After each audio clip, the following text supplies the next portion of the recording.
Hello everyone, welcome to my channel BD Sadia cooking studio.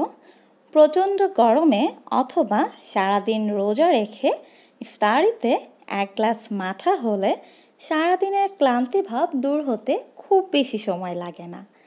আর এই মাঠা যদি তৈরি হয় ঘরেই তাহলে তো কথাই নেই।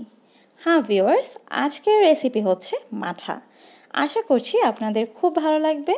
তাহলে চলুন দেখে নিই অল্প কিছু উপকরণ দিয়ে কী করেই মাঠা তৈরি করতে হয়। মাঠা তৈরির জন্য একটি বল নিয়েছি। এবার আমি দিয়ে দিচ্ছি হাফ কাপ টক দই। টক দই থেকে পানি ছাড়িয়ে নেওয়ার কোনো প্রয়োজন নেই। টক দইটা আমি একটু ফেটিয়ে নিয়েছিলাম। এবার দিয়ে দেব হাফ চা চামচ খাবার লবণ। দিয়ে দিচ্ছি এবার 1 চা চামচেরও একটু কম বিট লবণ। আপনারা চাইলে বিট লবণ অথবা খাবার লবণ যে কোনো একটি দিয়ে করতে পারেন, আবার চাইলে দুটি দিতে পারেন। এবার দিয়ে দিচ্ছি চিনি 2 টেবিল চামচ। তবে যারা ডায়েটের জন্য খেতে চান তারা চিনিটা না দিলেও পারেন, আবার একটু কমিয়ে দিলেও হবে। দিয়ে দিচ্ছি লেবুর রস 2 টেবিল চামচ।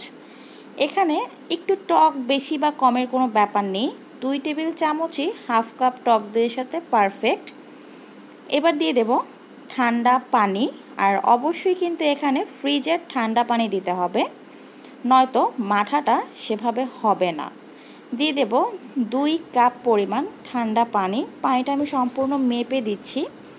2 কাপ পানি দিয়ে এবার আমি একটা হুইস্ক দিয়ে ঘুটবো। খুব ভালো করে এটাকে ঘুটে নিতে হবে, খুব ভালো করে ঘুরতে হবে। চাইলে আপনারা এটা ব্লেন্ডারেও করতে পারেন, তবে আমার কাছে ব্লেন্ডারের চাইতে হাতে করাটাই বেশি ভালো লাগে। খুব ভালো করে এটাকে ঘুটে নিতে হবে যেন খুব ভালো করে দইটা পানির সাথে মিশে যায়, কোনো প্রকার দলা যেন থেকে না যায়। আর চিনিটাও খুব ভালো করে গলিয়ে নিতে হবে। ঠান্ডা পানিতে চিনি গলতে একটু সময় লাগে। আমার মাঠাটা তৈরি করা হয়ে গেছে, আমার চিনিও খুব ভালো করে গলে গিয়েছে, টক দইটাও পানির সাথে মিশে গেছে। এবার আমি এটাকে গ্লাসে ঢেলে সার্ভ করে নেব। হয়ে গেছে আমার মজাদার সুস্বাদু প্রাণ জুড়ানো মাঠা, যেটা খেতে খুবই মজাদার এবং খুব সহজেই আপনারা তৈরি করতে পারবেন। দেখলেনই তো।